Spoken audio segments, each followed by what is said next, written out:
welcome to Privé and to Greek television. Thank you. It's very nice to be here.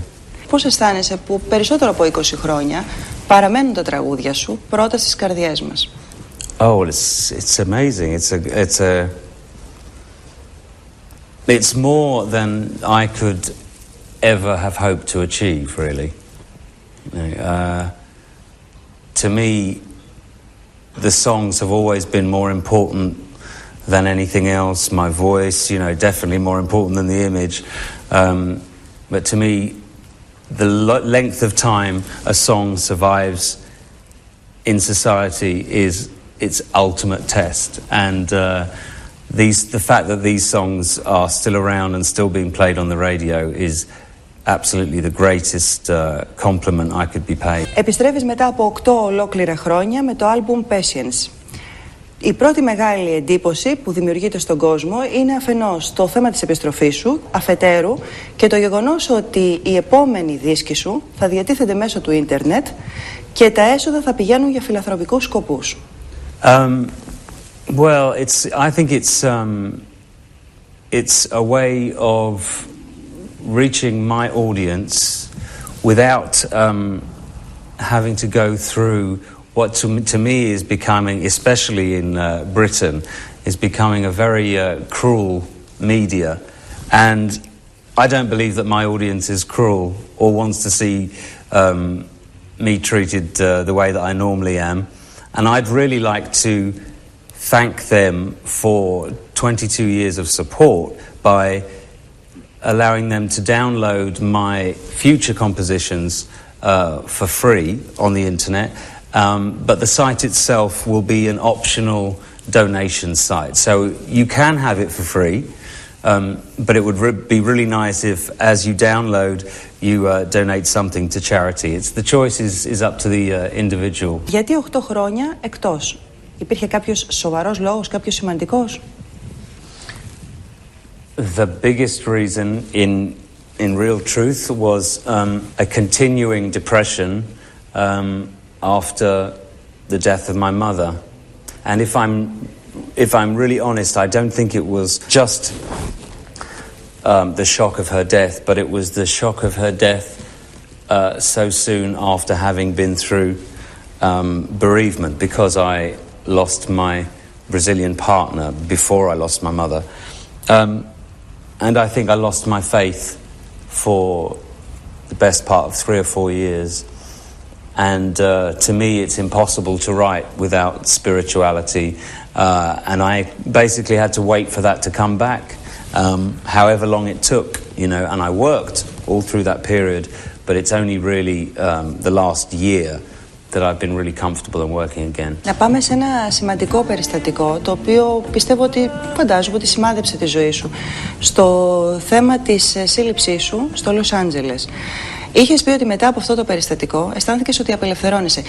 Το ερώτημα το δικό μου είναι γιατί έπρεπε να ξέρει ο κόσμος τις σεξουαλικές σου προτιμήσεις για να αισθανθείς εσύ μέσα σου ότι απελευθερώνεσαι με αυτόν τον τρόπο?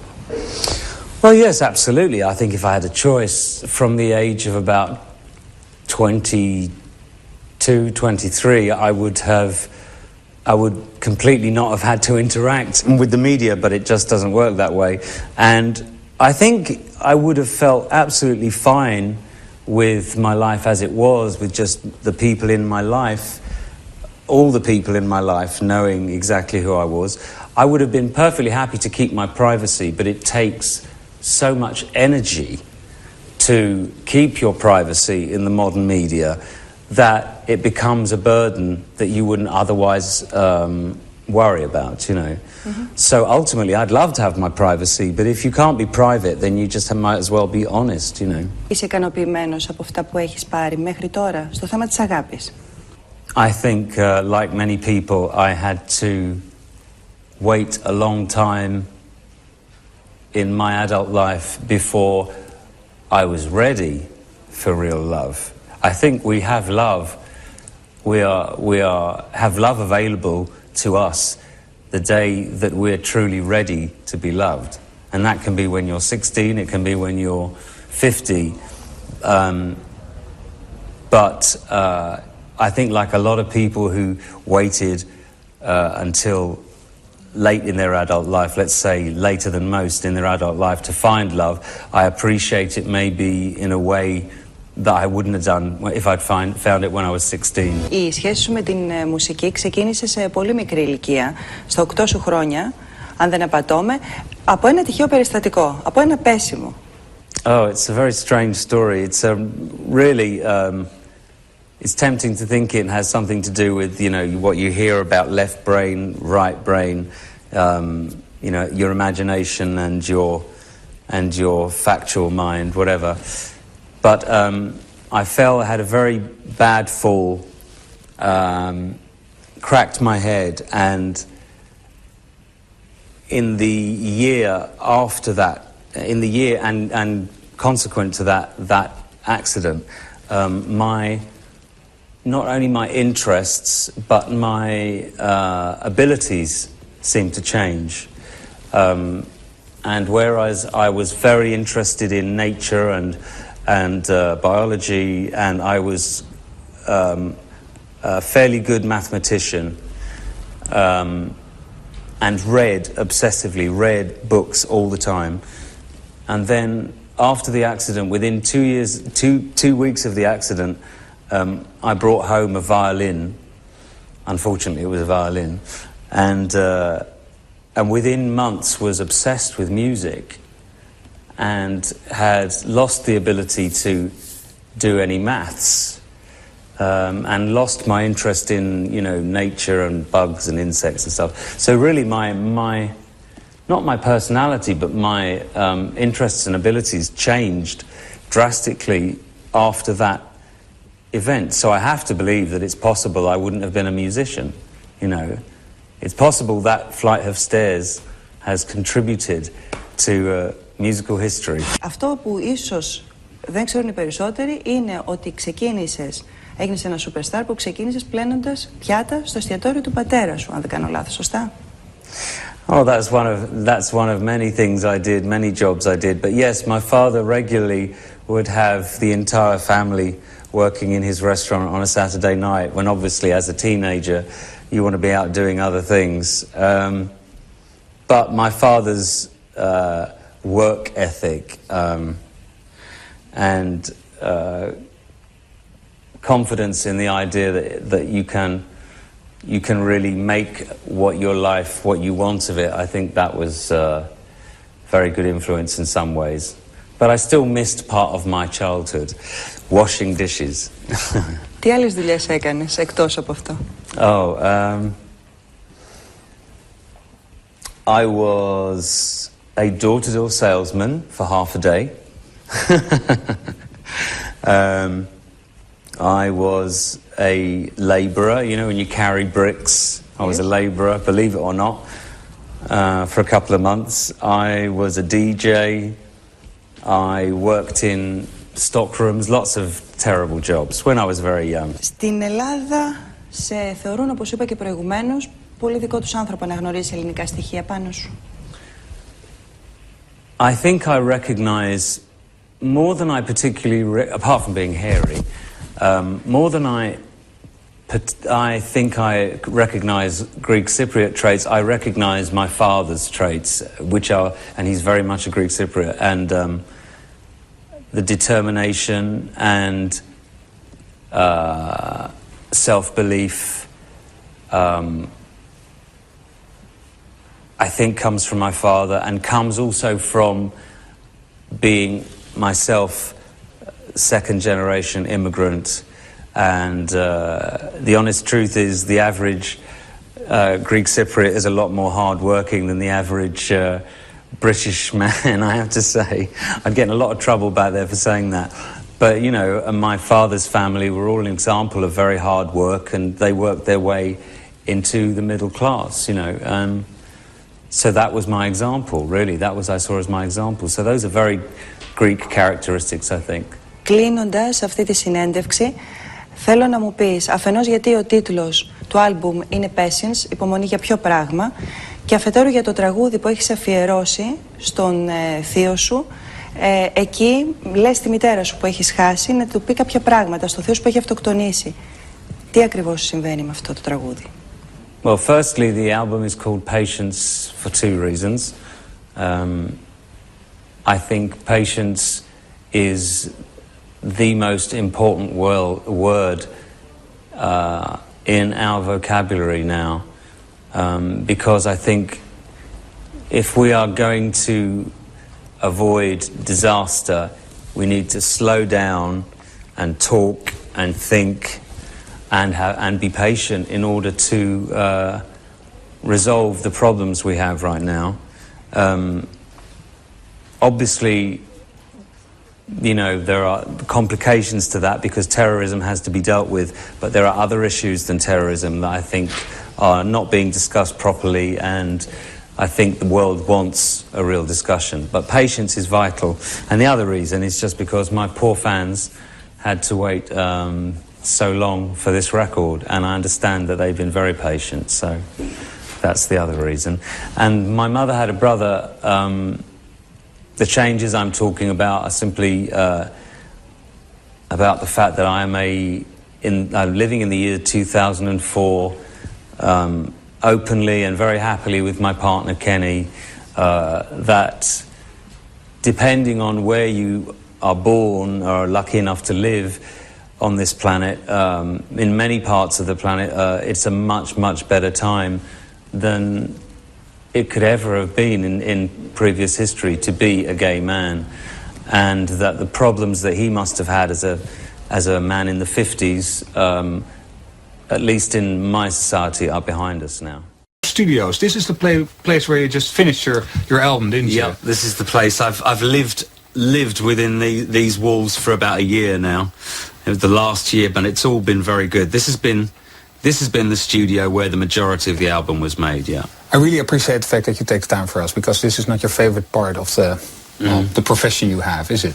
Not my favorite part of the process. Yeah, that's very true. But this record has been very difficult to make. It's taken 4 or 5 years. Very difficult to make. So I feel like I really want to give it a bit more of a push at the beginning than normal. Can you try to explain it? Why was this one more difficult to make? It took years.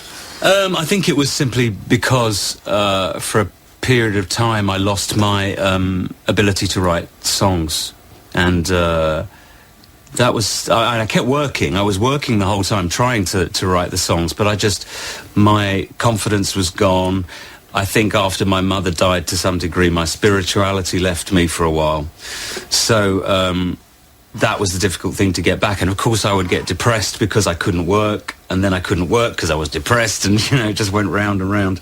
But luckily, I think I knew that I wasn't on form, and I waited until I was on form to finish the record. And now?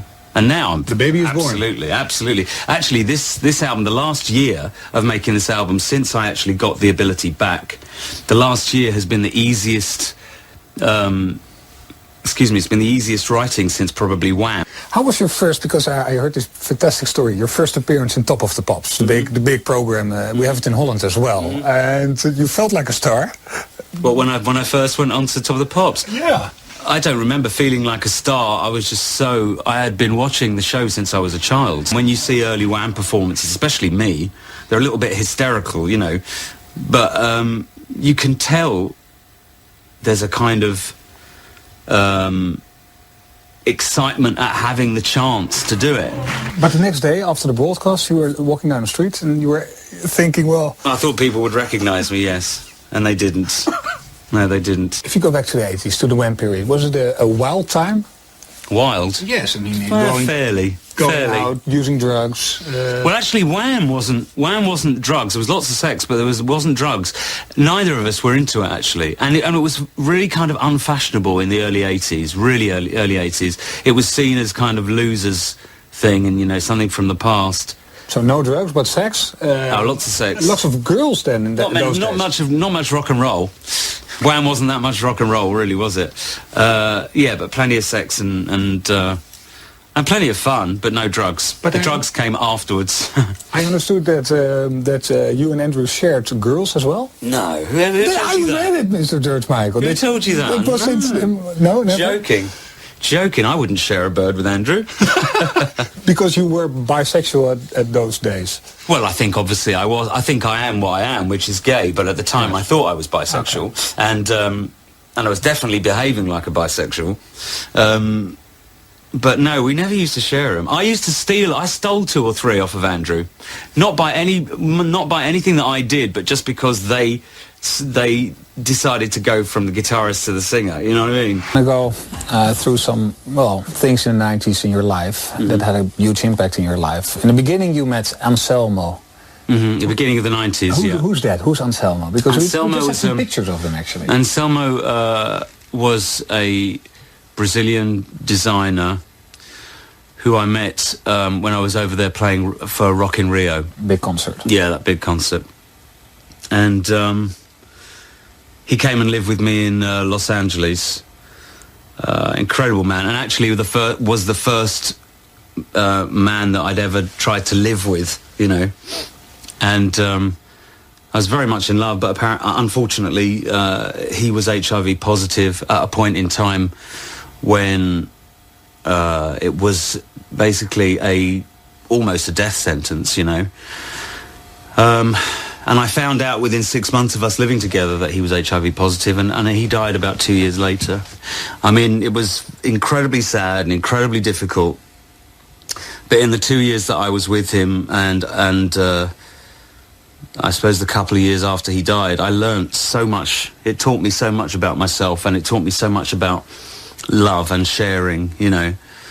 Everybody I knew was aware of Anselmo, just the press that wasn't, you know. Was that, obviously you didn't want the press to know that at that time? Because it would affect you as an artist? No, especially by the 90s, I don't think it would have affected me. No. It was just a matter of privacy. I just thought they were so desperate to know what my sexuality was that I just thought, well, make it fairly obvious what your sexuality is, but don't ever say the words, you know, because then they get exactly what they want by pressuring you. And it was stupid, took away my energy. At the time, I should have just come out and said, you know, this is what I've been through. Beverly Hills, I mean, that is considered as your public outing in a way. I think you could say that. You could say that. I mean, what happened there? Well, at the time, I was firmly convinced that I'd been set up by the press and the police, right? A connection between the press and the police, which it's fairly evident that was true. What I didn't realise until recently was that really I was set up by the police and the media and myself. Because when I look back on it, it was definitely something that I was encouraging to happen. Do you know what I'm saying? Yeah. And I think it took me years to work out that everyone was right and that part of me did it deliberately, even though at the time I didn't think that was true. And I realised that I was trying desperately to get away from my feelings of grief about my mother. Because your mother passed away just before that. And because I knew that if I did something as stupid as that, somehow, deep down, part of me knew that if I did something as stupid as that would be that big a deal news-wise, then I would have to struggle for myself. Do you know what I mean? I would have to throw everything into myself, and therefore wasn't really having to deal with the grieving process that I thought was over. Can I ask you, because you were in that park, it was just in Beverly Hills. Well, that's apart from anything else, you know, if you're going to do it, you might as well do it somewhere really glamorous. What happened? You were there and you asked a guy for sex, basically. No. What came in? No, what happened was I was entrapped. There was a guy going in and out, right? And I wasn't in the park. I was over the road in a car. There was a guy going in and out, kind of looking like he was cruising.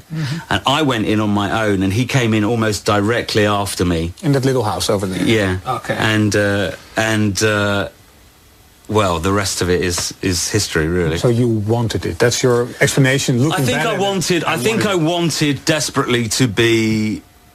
One, I wanted to be distracted from grief. And two, I was so sick of hiding my sexuality, but I wasn't able to admit to myself how much energy that was taking, you know. I understood that you had to go to sexual... counselling. What happened Well, you there? know what You walk in the door and then... No, but the good thing about that was, in all honesty, the good thing about that was that I had had therapy and counselling through the two bereavements, the loss of my partner and the loss of my mother.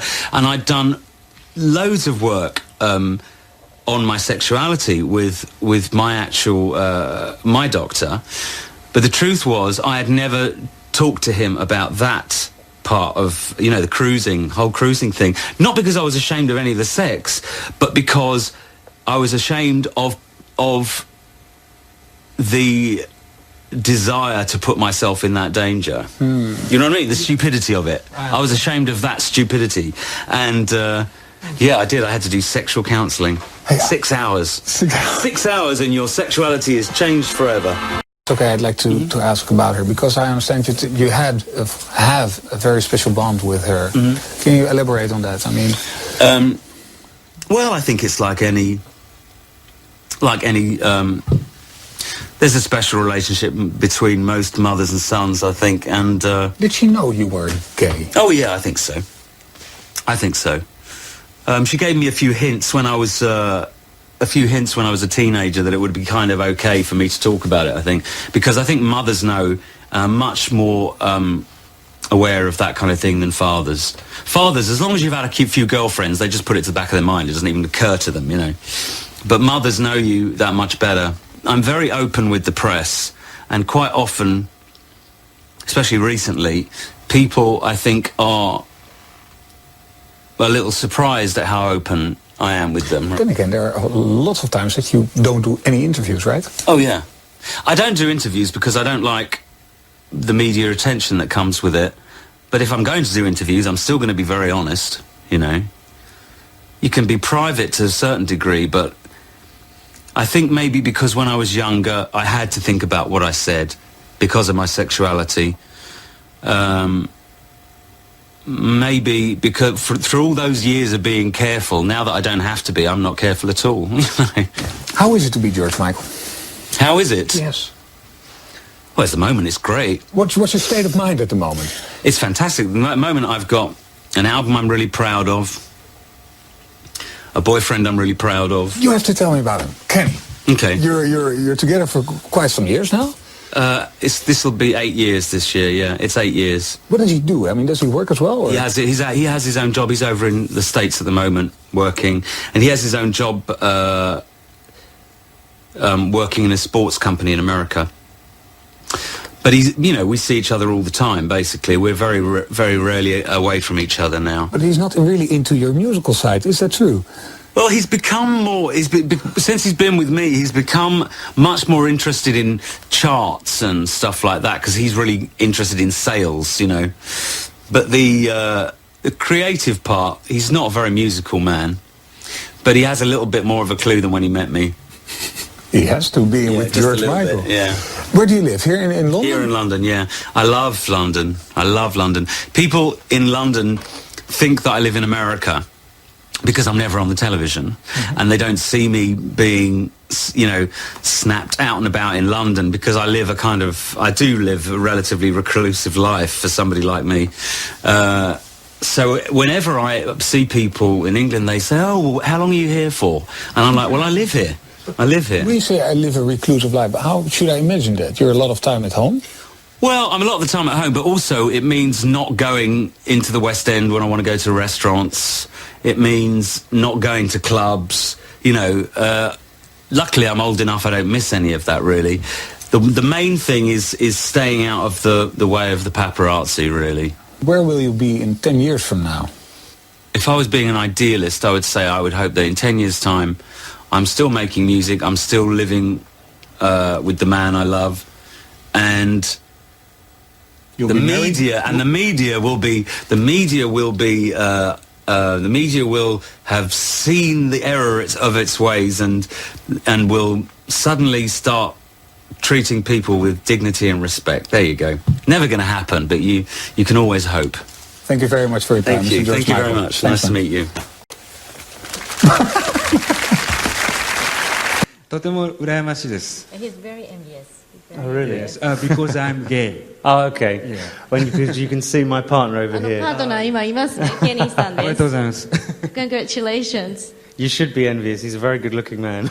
すごくハンサムな人ですからね。嫉妬していいですよって。そういったカムアウトした際のいろんなそういう問題とかをどういうふうにクリアにしていったかのかを。I really had a lot of confidence in my audience that I would keep my audience even if I did come out. I was very confident of that.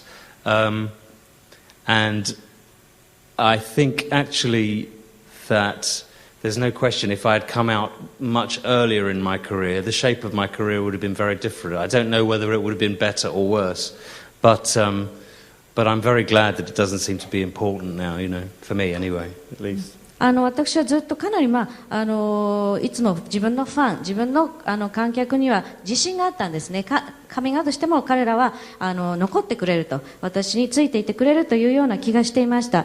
ただ、もっと早くにカミングアウトして いれば多分行った方向性は変わっていたと思いますし、それが良かったのか悪かったというのは判断はできませんけど、今はもう全然気にしないという状況になっているのがとってもハッピーです。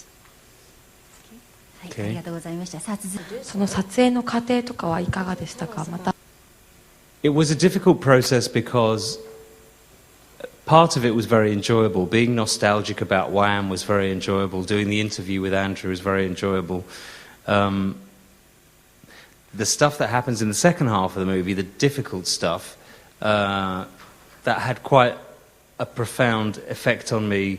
It was not very good for me emotionally to relive some of that stuff, and poor old Kenny had to deal with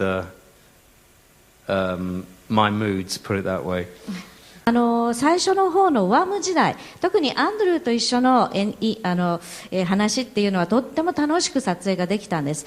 しかし後半になって、私の中でも非常に辛い部分、そういうところは、かなりですね、精神的に話していて影響を受けたりして非常に落ち込んだりですとか、そういうことがありまして、かわいそうにケニーは私のそういう変わりやすいムードに対応してくれたわけなんですけど、あと、しかしワムの時代、私自身のソロになってからの活躍、この曲を歌っていた当時のご自分に対して思うこと、それ Well, firstly, I had no idea. I mean, obviously, I hoped it would be a big Christmas hit, but I had no idea that Last Christmas would be, would be such a lasting song.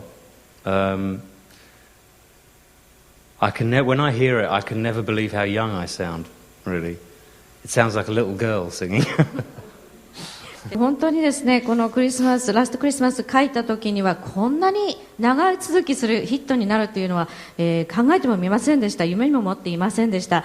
だけどあれを聞くと自分の声が本当になんか少女のような、本当に若かったんだなというふうに思います。で、あなたの結婚式っていうのは日にちは決まっているんでしょうか。No, we haven't set a date. I think probably we would. I don't want a wedding as such, but I think we will probably have we'll probably sign the papers on our 10th anniversary, which is in June. で、私たちの日にちは全然まだ決まってないんですけど、式は特に行う予定はありません。それで、書式にサインをするというようなことで、多分ですね、10周年記念にあたる、6月にそれをする予定です。